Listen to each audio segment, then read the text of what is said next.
అప్పుల బాధలు వెంటాడుతున్నాయా? అయితే 6 JVR వారి జాతిరత్నాలు ధరించండి. హాయ్ హలో నమస్తే, నేను మీ కట్ట కార్తీక్. మనతో ఉన్నారు ప్రముఖ సామాజిక రాజకీయ విశ్లేషకులు అడిసిమల్లి శ్రీనివాసరావు గారు. సార్ నమస్కారం. సార్ నమస్కారం అండి. సార్, ప్రపంచంలో ఏ విషయాన్నైనా కనిపెట్టి చెప్పొచ్చేమో కానీ ఆంధ్రప్రదేశ్ మద్యం స్కామ్ యొక్క కాస్ట్ ఎంత అంటే చెప్పలేనటువంటి పరిస్థితి. అంటే ఎంత విచారిస్తూ ఉంటే అన్ని నిజాలు బయటకు వస్తూ ఉన్నాయి. ఇప్పుడు కొత్తగా కుబేరా సినిమాని మించి ఆంధ్రప్రదేశ్ మద్యం స్కామ్ ఉంది. ఇప్పుడు కుబేరా సినిమా స్టోరీ ఏంటంటే, ఒక బ్లాక్ను వైట్ చేయటం కోసం బినామీ కంపెనీలు పెట్టి అడుక్కునే వాళ్ళని తీసుకొచ్చి దాన్ని సీఈఓలుగా పెట్టి నడిపించడం మనం ఆ సినిమా స్టోరీలో చూస్తాం. ఇలా జగన్మోహన్ రెడ్డి కూడా ఆంధ్రప్రదేశ్ మద్యం స్కామ్లో ఉన్న డబ్బుని బ్లాక్గా తీసుకొచ్చిన డబ్బును వైట్ చేయటం కోసం నిరుద్యోగుల చేత, చిరుద్యోగుల చేత, పని పాట లేని వాళ్ళ చేత, అనామకుల చేత బినామీ కంపెనీలు ఏర్పాటు చేపించేసి వాళ్ళ పేరుతో అకౌంట్ తెప్పించేసి డబ్బులు ట్రాన్స్ఫర్ చేయించారట. వాళ్ళ పేరుతో 100 కోట్ల లావాదేవీలు నడిచాయట. వాళ్ళ పేరుతో బినామీ కంపెనీలు, సూట్ కేసు కంపెనీలు ఏర్పడ్డాయంట. ఇప్పుడు ఆ విషయాలన్నీ కూడా విచారిస్తున్న సిట్ బయట తీసుకొస్తా ఉంది. ఈ విషయాలు బయటకు వస్తా ఉంటే ఎలా అనిపిస్తూ ఉంది? ఇందులో పెద్ద ఆశ్చర్యం ఏముందండి. ఇప్పుడు జగన్మోహన్ రెడ్డి వాళ్ళ నాన్న ముఖ్యమంత్రిగా ఉన్నప్పుడు 1,00,000 కోట్లు కొల్లగొట్టేయడం అనేటువంటిది మనం చూసాం. 43,000 కోట్లు యాక్చువల్గా సిబిఐ ఈడీ సీజ్ చేసింది. ఈవెన్ సాక్షి కూడా సీజింగ్లోనే ఉంది. అవును, లైసెన్స్ రెన్యూల్ అవ్వలేదు. ఓన్లీ హ్యుమానిటీ గ్రౌండ్స్లో అది నడుస్తూ ఉంది. పత్రిక కానీ ఛానల్ కానీ వాళ్ళు అది మర్చిపోయిన నోటికి వచ్చినట్టు మాట్లాడుతారు, అది వేరే కథ. ఇక్కడ జయసాయిరెడ్డి వాళ్ళ పని ఏంటంటే, కొల్లగొట్టిన సొమ్ముని ఆథరైజ్డ్గా వైట్ చేయడం అనేటువంటిది కొల్లగొట్టడం ఒక పెద్ద ప్రహసనం. విజయవంతంగా కొల్లగొడతారు.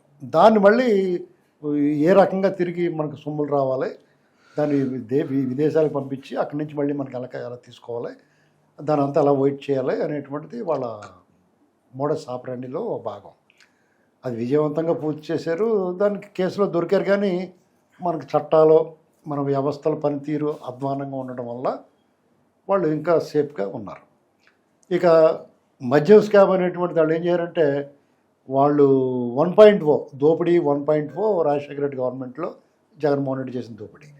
2.0 ఏంటంటే అతని గవర్నమెంట్ వచ్చిన తర్వాత 2.0 దోపిడీలో దాన్ని చాలా ఇన్నోవేటివ్గా చేశారు. ఇది అంటే ఈ రకమైన ఆలోచన ఏ రాష్ట్రంలో, ఏ రాజకీయ పార్టీకి, ఏ ప్రభుత్వానికి రాలేదు. డైరెక్ట్గా మద్యం వ్యాపారం ప్రభుత్వం చేస్తా ఇలా కొల్లగొట్టేయచ్చు, ఇంత దోపిడీ చేయొచ్చు. ఇది ఒక కేస్ స్టడీ. ఇది కేస్ స్టడీ నిజంగానే. ఎందుకంటే వాళ్ళు ఎక్కడికక్కడ దీంట్లో మీకు పైగా క్యాష్ అండ్ క్యారీ పెట్టాడు. అంటే మీకు లెక్కపత్రం ఉండదు, ఎంత అమ్మారు, వాళ్ళు ఏం చెప్తే అదే. ఇప్పుడు ఓన్లీ క్యాష్, ఇప్పుడు అంతా ఆన్లైన్ అనుకోండి, మీకు తెలుస్తుంది. అవును, ఇంత ఫిగర్స్ కనపడతాయి బ్యాంకులో అకౌంట్. అవును, మన ఫోన్పే కొట్టగానే డైరెక్ట్ గవర్నమెంట్ అకౌంట్లో పడిపోతుంది. ఎప్పుడైతే మీకు క్యాష్ అండ్ క్యారీ అన్నారో, నువ్వు ఇక 10,000 అమ్మేవండి అంటే 10,000, 1,00,000 అమ్మేవంటే 1,00,000. అలాగాళ్ళు ఎక్కడెక్కడ అయినా ఎక్కడ దొరికారంటే వీళ్ళు ఆ బాటిల్స్ ఉంటాయి కదా, ఖాళీ బాటిల్స్లో పోయాలి కదా. వీళ్ళు ఆర్డర్ ఇస్తారు కదా కంపెనీకి. ఇప్పుడు లిక్కర్ అంటే ఇంట్లో వండేస్తాడు, కానీ సాంబార్ లాగానే సీసాలు ఎక్కడ తయారు చేస్తాడో ఏదో కంపెనీకి ఆర్డర్ ఇచ్చుకోవాలి కదా. ఆ ఆర్డర్ ఇచ్చినప్పుడు వీళ్ళు ఇచ్చిన లిక్కర్ ఆ బాటిల్స్కి, ఆ ఎంటీ బాటిల్స్ ఆర్డర్కనే వీళ్ళు అమ్మిన దానికి సంబంధం లేకుండా పోయింది. అక్కడ దొరికారు. 1,00,000 బాటిల్స్ కొన్నారు కానీ 10,000 లెక్క చూపించారు. మిగతా 90,000 బాటిల్స్ ఏమేని. అలాగా లోతుగా అక్కడ ఉండే మైక్రో లెవెల్ అంటే బాగా క్షేత్రస్థాయిలో, సూక్ష్మ స్థాయిలో పరిశోధన చేసి దర్యాప్తు చేసి మొత్తం బయట తీసుకొచ్చారు. వీళ్ళు డబ్బు ఎలా తరలించారు, ఏ చెక్ పోస్టుల దగ్గర ఎవరున్నారో అవన్నీ సీసీ కెమెరాలు మొత్తం లాగారు బొమ్మ. అక్కడ దొరికాడు చెవిరెడ్డి భాస్కర్ రెడ్డి వాళ్ళ కొడుకు. వీళ్ళు చెప్పలేదు నిజంగానే. ఈ దర్యాప్తులో వాళ్ళు ఏమో తెలీదు, గుర్తులేదు అన్నా కానీ ఈ ఫోన్ కాల్ డేటాలో, ఈ సీసీ కెమెరా ఫుటేజీలు, తర్వాత వీళ్ళ సర్కమ్స్టెన్షియల్ ఎవిడెన్స్ అంటారు. అంటే ఇది ఎలా జరిగి ఉండడానికి ఉంటుంది. అలాంటివన్నీ దగ్గర పెట్టి ఎదురుకుండా కూర్చోబెట్టి చేస్తే చచ్చినట్టు కక్కారు. అలా ఒక్కొక్కడు బొమ్మ బయటకు వచ్చింది. వీళ్ళందరూ కూడా పాత్రదారులే. అంతిమ లబ్ధిదారుడు, సూత్రధారుడు జగన్మోహన్ రెడ్డి అనేటువంటిది అందరికీ తెలిసింది. ఇది ఒక మ్యాథమెటిక్స్లో ఒక సబ్జెక్ట్ ఉంటుంది, ఎనాలిసిస్ అని. దాంట్లో ఆన్సర్ ముందే వచ్చేస్తుంది మీకు ఫైనల్. దాన్ని డిరైవ్ చేయమంటాడు, ఇది ఎలా జరిగింది ప్రూవ్ చేయమంటాడు. ఓకే, ఆన్సర్ ఇచ్చి ఇది ఎలా వచ్చిందని. అలాంటిది అన్నమాట. ఇప్పుడు ఈ దర్యాప్తు ఏంటంటే, దొంగోడు జగన్మోహన్ రెడ్డి, వీడు ఎలా దొంగతనం చేసాడు అనేటువంటిది వాళ్ళు దర్యాప్తు చేయాలన్నమాట. ఇది ఇక్కడ జరిగింది. దాన్ని నిరూపించారు. నేను నిరూపించాలి. ఆ ప్రయత్నంలో ఉన్నారు, అందుచేత లేట్ అవుతుంది. అది ఇప్పటికి లోపల పాడేసి మామూలుగా మోకాలు చెప్పులు బేరింగ్లు తీసేస్తే చెప్తాడు ఎవడన్నా. ఇక్కడ మాజీ ముఖ్యమంత్రి, అందులోనూ కరుడుగట్టు నేరస్తుడు, నేర స్వభావం ఉన్నవాడు. అంటే జగన్మోహన్ రెడ్డి అరెస్ట్ అవుతాడని మీరు అనుకుంటున్నారా? ఏమండి, జగన్మోహన్ రెడ్డి అరెస్ట్ అవుతాడని అనుకోవడం ఏంటి? అరెస్ట్ అయి తీరాలా? ఎందుకంటే నేను ఈ మాట అడగడానికి ఉన్న కారణాలు చెప్పే ప్రయత్నం చేస్తున్నాను సార్. 13 సంవత్సరాలుగా బెయిల్లో ఉంటున్నారు. ముఖ్యమంత్రి పదవి పోయిన తర్వాత కూడా సంవత్సరం కాలం అవుతుంది. వ్యక్తిగత ఆధారం నుంచి మినహాయింపు ఇంకా కొనసాగుతూనే ఉంది. శుక్రవారం కోర్టుకు వెళ్ళాలి లెక్క ప్రకారం. అయితే నిబంధనల ఉల్లంఘన జరుగుతూనే ఉంది. కానీ ఏమాత్రం జగన్మోహన్ రెడ్డి గారిలో మార్పు రాలేదు. అదే రకమైన బిహేవియర్ ఉంది. మరి అందుకనే డౌట్ వస్తూ ఉంది. ఇప్పుడు మీకు మన ప్రజలకి ఓపిక ఎక్కువండి. మన దేశం మట్టి, నీరు, గాలి అన్నీ కూడా కొంచెం మర్యాద, మనన, వినయ విధేయతలో అణిగి మణిగి ఉండటం నేర్పించింది అంతా. అందుకనే కొంచెం బానిస భావజాలం కూడా మనకి ఏదో రూపంలో మన రక్తంలో ఇమిడిపోయి ఉంటుంది. కాబట్టే వలస పాలకులు మనల్ని 100 సంవత్సరాలు పరిపాలించారు. అంతకుముందు తురుష్క ముష్కరులు పరిపాలించారు ఈ భారతదేశాన్ని. అయినా సరే మనం స్వతంత్రం తెచ్చుకోగలిగాం కదా. అది ఎలాగన్నా కానీ స్వతంత్రం వచ్చింది కదా. అవును, తెచ్చుకున్నాం. 75 ఏళ్ళు అయింది. కరెక్ట్గా ఇదే రోజు ఒక 50 ఏళ్ల క్రితం ఎమర్జెన్సీ డిక్లేర్ చేసింది ఇందిరాగాంధీ గారు. అవును, ఈ దేశాన్ని నలిపేసింది. అవును, తన గుప్పిట్లో పెట్టుకుంది. అవును. కానీ ఏమైంది? ప్రజలందరూ తిరగబడ్డారు లేదా? అవును, తిరగబడ్డారు. ఆవిడని రాయబరీలో ఆవిడ ప్లేస్లో ఆవిడ ఇక్కడ ఓటమి ఎరగని విజేతగా నిలిచిన వ్యక్తిని ఓడించారు కదా. ఐరన్ ఉక్కులేడి అంటారు, ఇండియన్ ఉక్కులేడి అంటారు. అలాంటి వ్యక్తి కూడా అంటే వాజ్పేయి గారు దుర్గాదేవి కింద అభివర్ణించాడు. అవును. అలాంటి అంటే మీరు ఏదైనా సరే ఇది అసాధ్యమా అనుకోకూడదు. మీరు జగన్మోహన్ రెడ్డి 151 సీట్లు గెలిచినప్పుడు అందరూ ఏమనుకున్నారు? ఇది తిరగలేదు, ఇది అణిచేస్తాడో, అవతల ప్రతిపక్షాలు లేకుండా చేస్తాడో, 20 సంవత్సరాలు వరుసగా ఉంటాడు గ్యారంటీగా అతను చెప్పాడు. అందరూ కూడా చాలా మంది అనుకున్నారు. 3 ఏళ్ళ దాకా అలాగ అనుకుని దాక్కున్నారు చాలా మంది. ఇప్పుడు చాలా పెద్ద పెద్ద పదవుల్లో ఉన్న వాళ్ళందరూ కూడా దాక్కున్నారు. అయితే ఏం జరిగింది? ప్రజలు ఎంత అణిగి ఉంటారో అంత ఎగసి పడతారు. సముద్రం ఒడ్డున అలలు ఉంటాయి, సముద్ర గర్భంలో మధ్యలోకి వెళ్తే చాలా ప్రశాంతంగా ఉంటుంది సముద్రం. అసలు అలలకి వెళ్ళి ఏముండవండి. అడుగున అగ్నిపర్వతం ఉంటుంది, అది బద్దలయ్యే ముందు కదా తప్ప తెలియదు. అదే సునామీ. అలాంటి సునామీ ఇప్పుడు ప్రజలు వేచి ఉంటారు, చూస్తారు.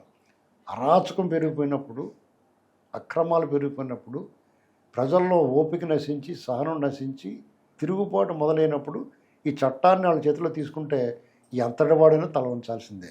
ఇది చరిత్ర చెప్పిన సత్యం. మన కళ్ళ ముందు శ్రీలంక అలాంటి చోట చూసాం. ఈవెన్ వైట్ హౌస్లో కూడా, అమెరికాలో అతిపెద్ద ప్రజాస్వామ్య దేశం అమెరికాలో కూడా వైట్ హౌస్ని ఆక్రమించారు ప్రజలు వెళ్ళి. చూసాం కదా మనం అంతా. కాబట్టి మీరు అతను అరెస్ట్ అవుతాడా అంటే అవుతాడు. అది దానికి కొంత సమయం పట్టొచ్చేమో. ఎందుకంటే ఇప్పుడున్న పాలకులు దూకుడు స్వభావం లేదు. చంద్రబాబు నాయుడు గారిలో దూకుడు ఉండదు. ఆయన అంతా కూడా చట్ట ప్రకారం వెళ్ళాలి, ముహూర్తం చూసుకుని వెళ్ళాలి, చెప్పులు వేసుకెళ్ళాలి, చొక్క దొరికెళ్ళాలి, ఇలాంటివి ఆలోచిస్తాడు ఆయన. కాబట్టి ఆయన సహనం, సమయంలో ఇతనికి కొంచెం మేలు జరుగుతుంది, కొంచెం లేట్ అవుతుంది. అయిన దాన్ని అతను జగన్మోహన్ రెడ్డి దాన్ని దుర్వినియోగం చేసుకుంటున్నాడు. ఏంటి? కూటమి ప్రభుత్వం మీద ప్రెజర్ పెడుతున్నాడు. ఎలాంటి ప్రెజర్ వస్తుంది? మీలాంటి నాలాంటి సామాన్య సగటు పౌరులందరూ కూడా ఈయన ఎందుకు అరెస్ట్ చేయట్లేదు అనేటువంటి వాయిస్ పెరుగుతుంది. ఆ వాయిస్ పెరిగినప్పుడు ప్రజాప్రభుత్వం అయినప్పుడు ఈ ప్రభుత్వం ఏం చేస్తే ప్రజల కోరిక మేరకు, ప్రజల కోరిక మేరకు అన్నా సరే ఇతను అరెస్ట్ చేయాలి. అంటే ఇదేంటి? మామూలుగా అయితే ఎదురొచ్చి అరెస్ట్ కావటం. మామూలుగా అయితే వాళ్ళు బరాలు చేసుకుని పోతారు. ఎప్పుడైనా ఇతను దొరికితే పట్టుకుంటారు. మామూలుగా ఉద్దేశపూర్వకంగా కక్ష సాధించాలనేటువంటి ఉద్దేశం వాళ్ళకు ఉండదు. ఇతను ఏం చేస్తున్నాడో, ఇతని శాస్త్రలో అంటే ఇతని పర్యటనలో ఇతను సమర్థించే వ్యక్తులు, సమాజం ఒళ్ళు గొగురు పడుతుంది. రౌడీ షీటర్స్ని, chain snatchers, anti social elements, ఇలాంటి వాళ్ళందరూ సమర్థించాడు. నిన్న వచ్చి రప అన్నాడు. అతను కారు కింద పడిపోతే దాన్ని కూడా పట్టించుకోకుండా, నేను 10 లక్షలు ఇచ్చాను కదా, నేను 10 లక్షలు ఇస్తావు, నువ్వు 10 లక్షల కన్నా ఇవ్వలేవు, నువ్వు ఎన్ని లక్షల కోట్లు దొబ్బేసావు అంటే ప్రభుత్వ సొమ్ము అయితే ₹1 ఇస్తావు, నీ బాబు సొమ్ము తీయాలంటే 10 లక్షలు ఇస్తావా? ఇలాగ అనుకుంటున్నారు ప్రజలు. ఇతనంటే భయం పెరిగిపోయింది. ఆ భయం నుంచి వచ్చిన ఆందోళనతో ఏం చేస్తారంటే ఈ ప్రభుత్వమే ప్రెజర్ పెడతారు. ఎందుకు వదిలేసాను నువ్వు అని. చంద్రబాబు గారు ఏంటంటే ప్రజల నుంచి ఒత్తిడి వస్తే ఇంకా అతను ఎవరు ఆపలేరు. అది జరుగుతుంది కూడా. కాబట్టి అతని మీద తగిన ఆధారాలు దొరుకుతాయి. అతను నేరం చేసాడు, రోజు కొంత తప్పులు చేసాడు. ఇదేంటి మద్యం ఒకటే కాదు, అనేక తప్పులు చేశాడు అతను. ప్రభుత్వంలో ఉన్నప్పుడు తప్పు చేశాడు, ప్రభుత్వం దిగిపోయిన తర్వాత కూడా చేస్తున్నాడు ఇప్పుడు. కాబట్టి అతను ఎవరు కాపాడలేరు. నిజంగా డెఫినెట్గా అతను కొంతమంది కాపాడే వాళ్ళు ఉంటే ఉండొచ్చు. అదే ఎందుకని మనం వస్తుందండి సార్, వ్యక్తిగత ఆధార మినహాయింపు సంబంధించినటువంటి కేసు గురించి వరకు కదా శుభ్రంగా తినేశారండి. ఏం చేస్తారు వాళ్ళు? అంతే, దాని గురించి ఎక్కువ మాట్లాడకూడదు మనం. ఇది ఓపెన్ సీక్రెట్. ఎందుకంటే జడ్జి గారు ఇళ్లలో గట్టా డబ్బులు దొరికిన దేశం ఇది. అతను ఏమీ చేయలేదు, అతని మీద కేసట్లేదు ఇంకా. కాబట్టి మనం ఎక్కువగా లోతుకి వెళ్ళక్కర్లేదు. ముంజేతికి అంకడానికి అర్థం అవసరం. మనకు తెలిసిన విషయాన్ని ఊరికే మాట్లాడుకోవడం ఎందుకు? ఎవరికాడ ఏం చేయాలంటే ఇప్పుడు ఈ దేశంలో చట్టం న్యాయం సామాన్యుడి కోటి, సంపన్నుడి కోటి, అధికారంలో ఉన్నవాడు కోటి, అధికారంలో లేనివాడికి ఒక రకం ఉంది. ఇక్కడ విచిత్రం ఏంటంటే అధికారంలో లేకపోయినా అత్యంత సంపన్నుడు కాబట్టి జగన్మోహన్ రెడ్డి మంచి మేనేజర్ క్రైసిస్ మేనేజ్మెంట్లో. కాబట్టి అతనికి పని జరుగుతుంది. ఇప్పుడు కొమ్మినేని శ్రీనివాస్ ఉన్నాడు, అతను కింద కోర్టులో బెయిల్ రాలేదు, హైకోర్టుకి వెళ్ళాలి, కానీ సుప్రీంకోర్టుకి వెళ్ళిపోయాడు. సుప్రీంకోర్టులో బెయిల్ వచ్చింది. ఇంతకన్నా మీకు ఉదాహరణలు ఏం కావాలి? మన సిస్టమ్ ఎలా పనిచేస్తుందో. కాబట్టి మనం ఎక్కువగా టెన్షన్ పడకుండా ఇతన్ని ఎట్టి పరిస్థితుల్లో మన చేతిలో పూర్తిగా అధికారం లేకపోవచ్చు, కానీ మన చేతిలో ఒక ఆయుధం ఉంది, ఓటు అనేటువంటి ఆయుధం. ఇతన్ని దరిదాపులో రానివ్వకూడదు రాజకీయాల్లో. ఎందుకు చెప్తున్నానంటే ఇది ఏ పార్టీగానో మన గురించి కాదు. ఆ పార్టీలో ఉన్న వాళ్ళకి 40% ఓట్లు వచ్చినాయి అతనికి. ఇప్పుడు వీళ్ళు కూడా బట్టలని బాగా నొక్కుతున్నారు కదా, అందులో 20% వెళ్ళిపోయి ఉంటుంది అతనికి. ఒక 20% సైకోలు ఉంటారు అతని వెనకాల. ఆ 20% సైకోలు తాలూకు తల్లిదండ్రులు ఏం ఆలోచించుకోవాలంటే ఇతను కూడా ఉంటే ఆ పిల్లల భవిష్యత్తు పాడైపోద్ది. సత్తే కూడా లాగే ఆధారపడతారు తప్ప వాళ్ళని పట్టించుకోవడం అనేటువంటి దాన్ని వాళ్ళు గుర్తించాలి. ఇంకోటి ఏంటంటే ఇప్పుడున్న ప్రభుత్వం స్కిల్ డెవలప్మెంటు, స్కిల్ సెన్సెస్ పెట్టి నైపుణ్య అర్హతలు సాధించడానికి వాళ్ళు శిక్షణ తరఫీదు ఇస్తున్నారు.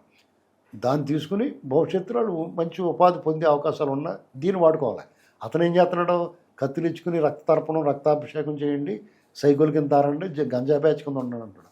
అది వాళ్ళ తల్లిదండ్రులు గమనించుకుంటున్నారు. గమనించుకోకపోతే గమనించుకోవాలి. ఈ ప్రభుత్వం కూడా ఏం చేయాలంటే ఇటువంటి యాంటీ సోషల్ ఎలిమెంట్ జగన్ కూడా ఉన్న బ్యాచ్కి, ఇలాంటి కేసులు ఇరుక్కున్న వాళ్ళకి ఆధార్ కార్డు రద్దు చేయాలి, రేషన్ కార్డు రద్దు చేయాలి, వాళ్ళ డిగ్రీ సర్టిఫికేట్లు ఏమి ఉంటాయి అన్నీ కూడా రద్దు చేయాలి. వాళ్ళకి ఈ భూమి మీద తిరగడానికి అర్హతను రద్దు చేయాలి. చూద్దాం సార్. అప్పుడేమవుద్ది? ఒళ్ళు దగ్గర పెట్టుకునే గతకాలు ఆగిపోతుంటే వాళ్ళ ఇంట్లో వాళ్ళు వాడిని తలకే కొబ్బరికాయ కొట్టినట్టు కొట్టేసి మూల కూర్చోబెడతారు. ఇది చేయాలి వాళ్ళు. Thank you sir.